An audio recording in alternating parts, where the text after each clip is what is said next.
Yo, Sleepy Sheepy here. Today we're going to be continuing with the Poison Zweihander St. Trina build, and I do have a video that has an in-depth guide about the build and setup, and I'll go ahead and link that in the corner, but essentially we're just running a Poison Zweihander in our main hand and an offhand St. Trina, and we're looking to get a sleep proc with the offhand weapon and then deliver an Ash of War with the main hand weapon.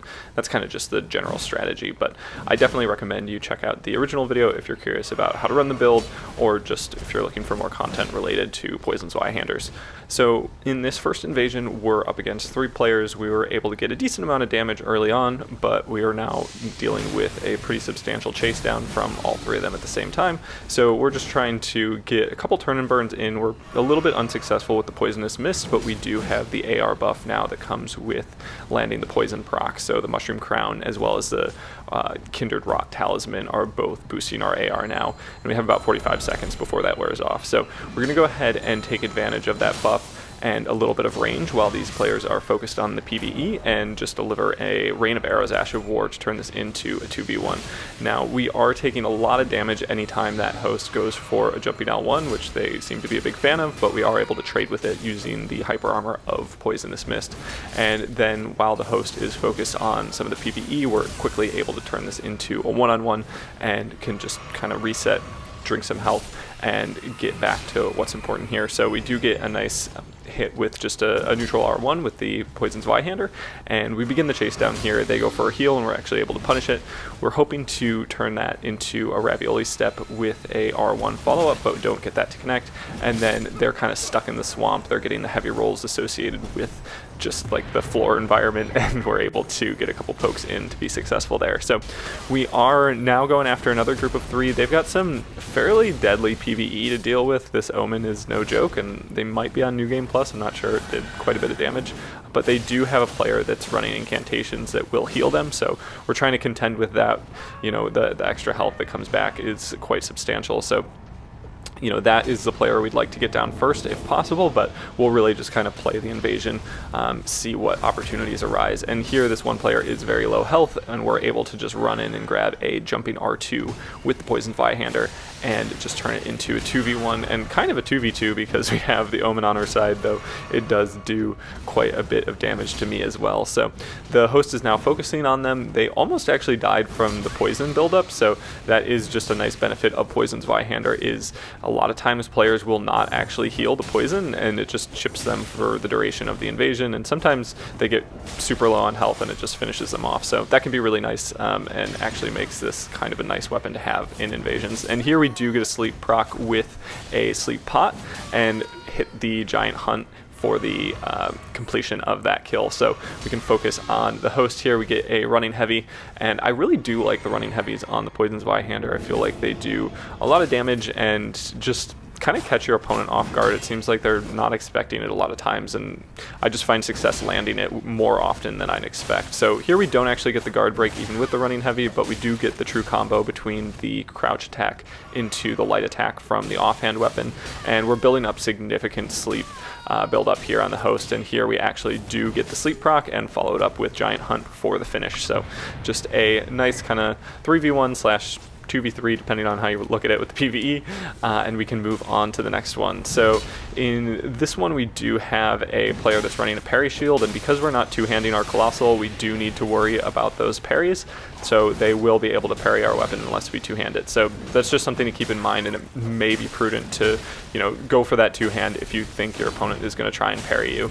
And we will actually see that in some duels later on. So I did some dueling with this build and actually had some very good success against some very, very strong setups. So despite the fact that it is a Poison Zweihander, I think it's really no slouch in the arena, as long as your fundamentals are pretty sound. And yeah, we'll take a look at that later on if you want to check out those duels. So I definitely recommend that. But moving back into this invasion here, it's a little bit difficult to kind of find a way not to get blender. There's not a ton of PvE here. There's not a lot of cover. There's a little bit of just kind of variation in the terrain, which can be helpful. And here I do something that I've been doing a little bit more often, and that's switching my talisman to the one that gives you a little bit of HP back every time some PvE dies. So the goal here is to bait these players into some of the PvE, hopefully get it aggroed, and either have them focus on it, take some damage from it, or just kill it, and then I'll get some HP back. So it's kind of a win-win situation, you know, just baiting them into the PvE is just a little bit stronger when you've got this talisman on. So especially for this kind of PvE that's a little bit easier to kill, it can be nice. And it's also something like anytime I see waves of gold and there's a lot of PvE around, it can be extremely helpful, because if there's just like, you know, like rabbits or sheep in the area, those will also give you HP back when the waves of gold hit. So that's a common tactic that I'll use in Limgrave. So yeah, I would say just keep an eye out for opportunities to use that talisman. It may be really helpful, and in some cases it can like regen your entire HP bar if somebody uses waves of gold in the right area. But kind of back to what's going on here, the PvE is, you know, providing a nice distraction here. This player with the Arumi is quite low health, and they actually get finished off by the whip from the PvE. So that was really nice, and as you can see, we're just getting the little bits of regen over and over again from these you know, these mobs. So we still need to be careful of the other two players, but the host does seem a little bit distracted. They're going for their Ash of War with Marcus Hammer, and here we get a really nice anti-air with a Ravioli Step. And so that is really nice about the Ravioli Step, is you get that overhead swing. So if your opponent is either rolling kind of far away from you, that range is quite substantial on that overhead swing. And if they're just kind of, you know, going to try to mash, you get some nice hyper armor, or if they're going to try to jump, you get some nice anti-air. So that works out quite well against the Phantom there. We do kind of reset to neutral. The host is not too much of a problem until they just come in with Rivers of Blood, which isn't doing too much damage, but the stagger is quite frustrating to deal with. But fortunately we do have the hyper armor, and here we just get a couple nice hits in with the crouch poke, followed up by the St. Trina's, and then another hit with the Zwei, and we have enough time to actually finish off the other Phantom as well. So once you kind of get a vortex going, it can be really deadly, especially with the hyper armor. You can kind of take priority in situations that you might not normally be able to. So moving on to this next one, this was kind of a funny one where we have an overleveled Phantom that's running Iron Jar Aromatic. So the best counter against Iron Jar Aromatic is either like sleeping them or something with lightning. So Thunderbolt as an Ash of War is going to be hugely helpful in a situation like this, where you can just kind of get a ranged attack and they'll have a hard time rolling it. But the one weapon I have with lightning on it is actually this Misericord. So we run around, grab a backstab, and it just kind of keeps swinging until we hit them, because we can kind of guess that one hit with the lightning infused Misericord is going to finish them off, and it does, and we get like our 25,000 runes. So now we begin the chase down on the host, and that's not anything too spectacular, but I kind of just wanted to show a good play against Iron Jar Aromatic, because it can be kind of a knowledge check and really be problematic in some cases. So I would say definitely go for lightning. Their lightning defenses are going to be quite low if they've got Iron Jar Aromatic applied. So next up we have, I believe this is a 3v1, but it kind of starts as a 2v1, and we have another player show up later on. The host has kind of a deadly setup where they've got Bloodflame Blade on the Scythe, and I believe they have Spinning Strikes on it as well. So if you kind of get caught in that with the blood loss buildup, it's quite substantial. So we're focusing on the Phantom right now. We're just trying to get our early poison proc, and here we do get the Hunter that comes in right as we finish off the Phantom. So it kind of goes from a 2v1 to 1v1 back to a 2v1. And here we get some nice hits in, but this player is actually doing a great job of getting out of the just kind of dangerous situation there.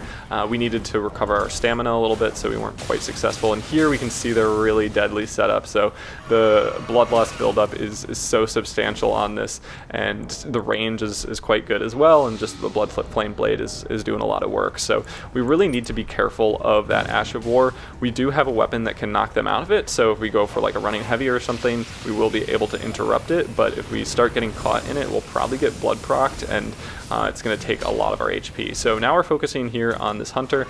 They go for a flask, and we're able to punish it nicely. They BHS away, but we get it with the crouch poke, and then just a couple of hits with St. Trina's is going to be enough to finish off that blue. And now we kind of begin this chase down on this host, and they did a great job of staying alive for a long time. They were doing a good job with turn and burns and just kind of managing their PvE. So we did need to really like respect what they were doing in here. As you can see, they get in a number of hits, and we really need to just kind of back off and play a little bit more passively, and they do a good job of punishing that passiveness with the Blood Flame Blade buff. But we do again back off. We do have the benefit of the PvE behind us, and using something like Endure is going to allow us to just survive through their Ash of War a little bit more successfully. And here they're kind of stuck in just like projectile hell as another blue comes in, and the PvE kind of closes in on them as well. So next up we do have a 2v1 that will actually turn into a 2v2 with a co-invader. These players were definitely like kind of set up for 2v2s, which was totally fun to see. We're gonna go ahead and get the sleep buff on our Saint Trinas, and then back up a little bit. The Phantom here, I would say, is maybe a little bit too aggressive. Like, they're at half health, and even though it's a 2v1 at the moment, I would say it would be very prudent for them to heal, because you never know when crazy burst damage is going to come into play, especially when you're playing against a colossal weapon. Like, one giant hunt would finish them at this range, so they should really be, a little bit more careful, a little less aggro, and just, reset using a poison bolus, and healing is kind of my recommendation. And here they make one mistake and they almost get hit with the true combo, but they get saved by their host, but we're actually able to finish the chase down with just a running light attack. So had I not gotten stunned, I would have been able to hit the Saint Trinas after the crouch poke and finish them off. So here this player goes for a very long incantation, and we try to punish it with a sleep pot followed up by the Giant Hunt Ash of War, but you can see there that the timing for the Giant Hunt is quite tight, so you really need to be going for Giant Hunt at the very, very start of the sleep proc. Otherwise, they'll be able to roll out in time and you'll miss like I did there. But we do see the poison putting in work, adding a little bit of additional pressure, and we do have another player in the mix now also rocking the Mushroom Crown. So just a 2v1 Mushroom Crown setup, absolutely wonderful to see. The poison just doing the chip damage, and here we're able to get a quick hit in with the Saint Trinas and just kind of enjoy our Mushroom Crown Brotherhood at its finest. So moving on, we have another 2v1. And this is a player that I know likes to stream snipe G9 and just runs a lot of like 2v2 gank setups. So this is going to start as a 2v1, and it actually doesn't start that well. They've got Holy Ground in the mix. They're both running Colossal Swords, so we need to be just kind of worried about that. We get a nice crouch poke in, and the host here is doing a good job of pressuring just with some wave dashing. We miss our free aim and end up taking another hit, and we just want to get out of that room. We don't want to get blendered by a couple of Colossals, and just having some potential PvE in the mix can be helpful. Also, this can be a nice spot to knock one of the players off the ledge and just kind of isolate one of the players, either the host or the Phantom. And that can be a really nice tactic if you're getting overwhelmed by two players in this area. So that's one reason I love invading in the prayer room area, is just because there's so much verticality, and you have opportunities for isolation that you might not normally. So here the host comes in for a one-on-one with me, and we're able to get a decent amount of damage. The true combos are coming in very clutch. We do get our poison proc, and here they go for hyper armor trade with their Ash of War, but they just don't have the HP to make it happen. We've gotten our poison proc, so we're doing more damage, and we're successful in that moment. And we actually had a co-invader that finished off the other co, so that worked out quite well. Here I make a poor decision of not using the rain of arrows on the player with the shield. And this is just going to be like projectile hell on the beach. So we do see, Giant's Flame take thee. There's somebody rocking the one-eyed shield, which, all alone it's super manageable, but in a situation with very little cover, it's quite problematic to deal with. Here we mistime our crouch poke and don't knock the player out of their Ash of War, so we get hit with the Bloodhound Finesse Ash of War. There's also some bubbles in the mix, so just somebody described Elden Ring as like a cover shooter where it's never your turn, and I really felt that in this particular invasion. So we're doing our best. Like, Poison Zwei is probably not the best way to deal with this, like having Endure, maybe going for some more high damage turn and burns with something like the Stormhawk Axe. Just finish off one player or something would have been quite helpful, and we're really burning through our flasks pretty quickly here. We do get a poison proc on this player, so that's going to be nice. As long as they don't heal it, they're going to be chipped. But we have to be really careful every time we run in. We also do see Elden Stars in the mix, as well as Reduvia. So just, lots of things coming our way, and we need to be kind of careful here. So we're going for turn and burns with Poisonous Mist because the recovery is not super long, and it has good hyper armor, and that feels like kind of the best thing we can do. We have very few opportunities to really aggress. This player goes for Reduvia, and we're actually able to punish it with a jumping attack, but we immediately need to just back off again, because if we stay in any place too long, it's going to be a problem. Here we end up trading with the player with the Envoy Longhorn, and we get hit by another of the Shield Ash of War. So it's you know, we're doing our best to just kind of keep our health topped off, get in hits where we can, potentially keep people poisoned. It's definitely a struggle. We toss a Frostbite out, hoping to just kind of maximize the physical damage that we do against the player with the shield, but as we try to land a running heavy, it just doesn't work, and we get hit by a lot more things. So we're trying to use the terrain to our advantage too, like if we force our opponents to jump, that can be helpful. And here we are almost able to get the player with the Envoy Longhorn. Unfortunately, I think we got aim punched by all the dagger hits coming in behind us, and don't hit our crouch poke. So that was a little devastating in the moment.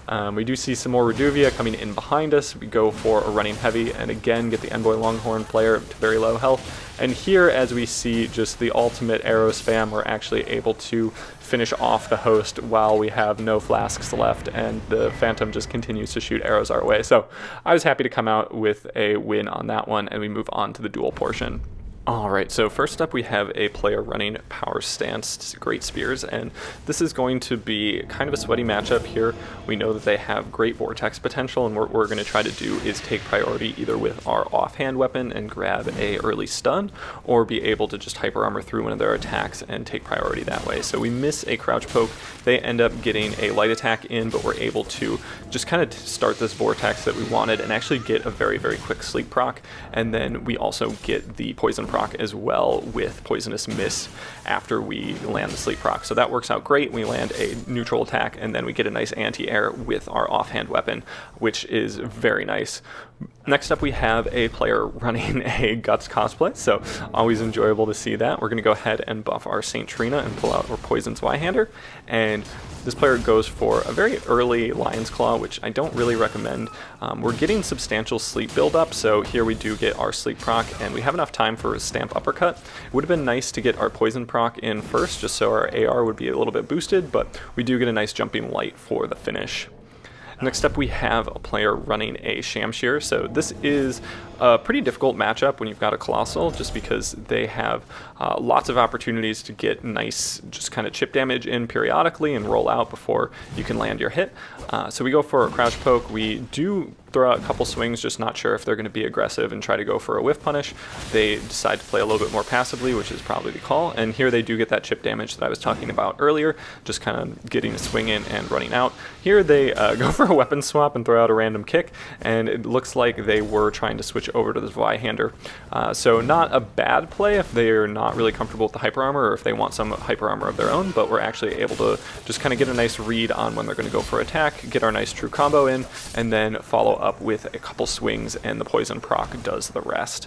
Here our opponent is going to be running a very meta setup. It's the Halstock setup, and we are going to need to be worried about the poise damage that comes from the off stock, so that's going to be 109 poise damage per hit, and unless we're in hyper armor, we're going to be poise broken every single time. So that's definitely something to be worried about, and a reason to increase the amount of poise you're running up to 109 if possible. So here we get a couple trades in. They're able to get in an off stock hit while we go for our Ash of War and just kind of land unpunished, but we do have our weapon buffed, and they do pull out Spinning Slash, so that does quite a bit of damage. And now we're going to play a little bit more passively since we have quite a big health deficit.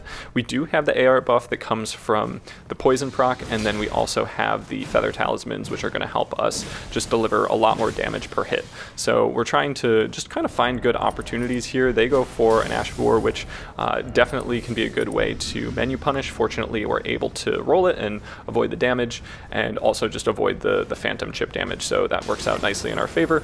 We do throw out a Frostbite, and it's not successful, but it allows us to come in for a trade, and as they go for their offhand weapon, we land a crouch poke, and we begin vortexing them a little bit and hit them with our offhand weapon for the finish.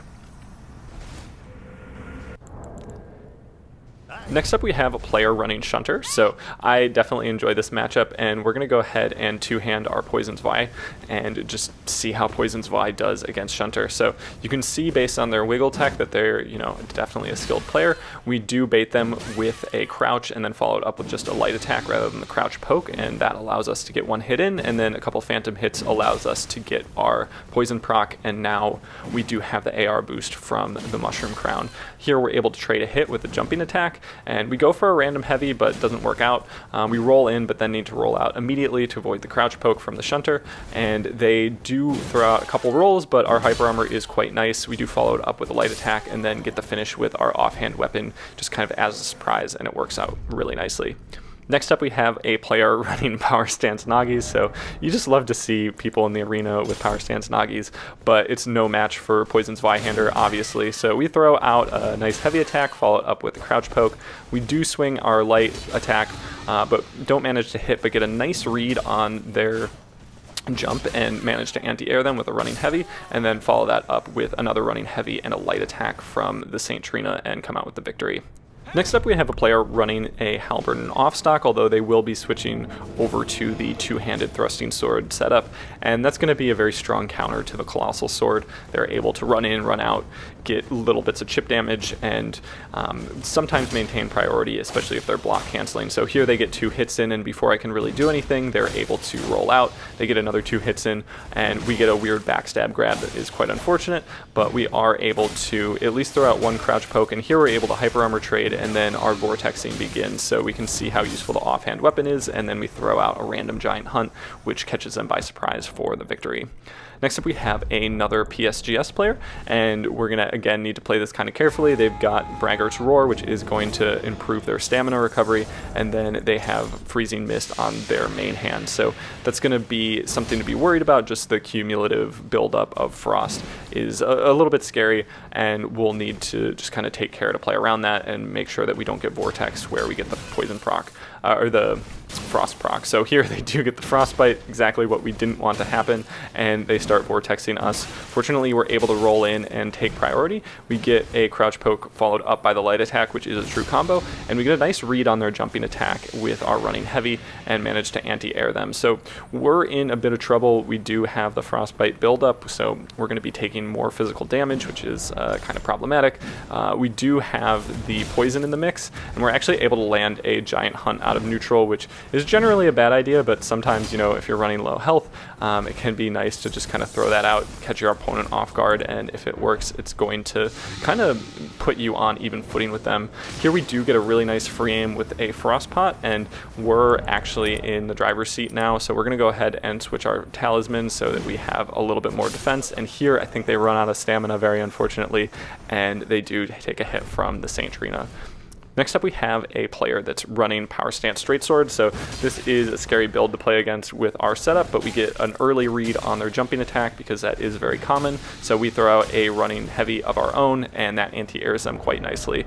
And at this point we've gotten them to half health, but it's far from over. They're going to play a little bit more passively, and power stance straight swords are really problematic to play against when you have somebody that's playing a little bit more passively or a little bit more defensively, just because they come out so quickly and their punish is so strong. So it's easier when they're playing a little bit more aggressively. You can get anti-airs with running heavies and just kind of try to read their situation a little bit more, but if you're trying to aggress, it happens so fast where they'll be able to pull out an L1 or 2 L1s and just take away a lot of your HP. So very quickly they've turned this back into a pretty even setup, and now they're actually in the lead when it comes to HP. So we don't have the poison proc currently, so that's going to be a little bit problematic. And here we expect the mash, so we go for stamp uppercut, and that actually works out very well in our favor. The little bit of endurance that we get at the beginning is going to be quite helpful, and we're able to be successful there.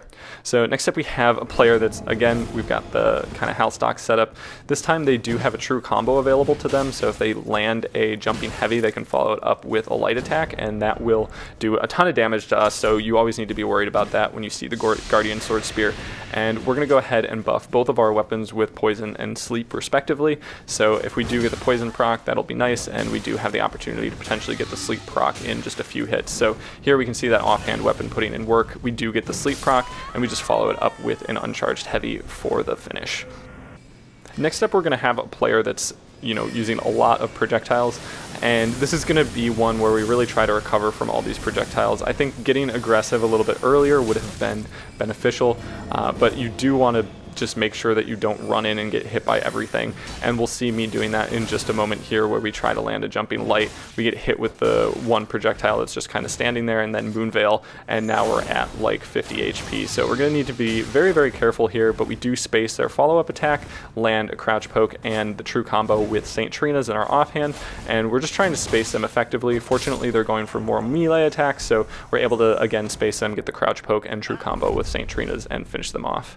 Next up, we have a player running a greatsword, and this is kind of a strong setup against colossal swords, especially with the jumping attacks against Zweihanders. That can be really nice just because you can get a true combo, and a lot of times you'll be able to jump over the Zweihander attack. So going for some anti-airs with the running heavy is not a bad idea, and just trying to respect their priority with, you know, the greatsword and their hyper armor as well. So here again, we can see me not respecting their hyper armor, but we do get the sleep proc with St. Trina's, follow it up with Lion's Claw, and get the finish, which is really nice about the sleep proc.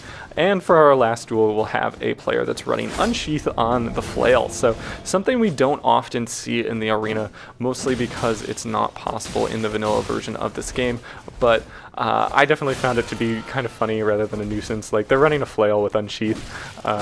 I feel like you can't get too mad. It's not like Unsheath on Gugs or something. So they get a couple of hits in. They get the Frost proc as well. We're throwing out our Poisonous Mist, and here we do get the Sleep proc for the finish with our Ash of War, and come out with a victory against the funny weapon. So GG's to that player, always a pleasure. And surprised that wasn't actually the last duel. I just, you know, wasn't paying attention well. But we do have a player also running the Mushroom Crown, and they're going to be not actually using the Sleep Grease on their halberd, which makes my build a little bit BG in comparison, but they do have the off stock, so maybe it all evens out. Here we get a nice trade with the crouch poke and a true combo. They go for the off stock hit, but we hyper armor through it, and we do get a nice finish with the light attack on our offhand. So GG's to that player for sure.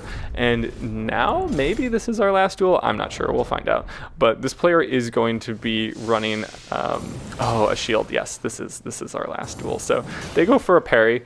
They go for another parry, and we decide to wait until it's over, and then finally they go for a third parry, and we decide to just backstab it. So a good move when you see several parries in a row is to just run around and backstab it, and again, GG's to that player. So that's the end of the showcase. Thank you so much for watching. If you wouldn't mind considering subscribing, I would appreciate it, and I hope you have a great day.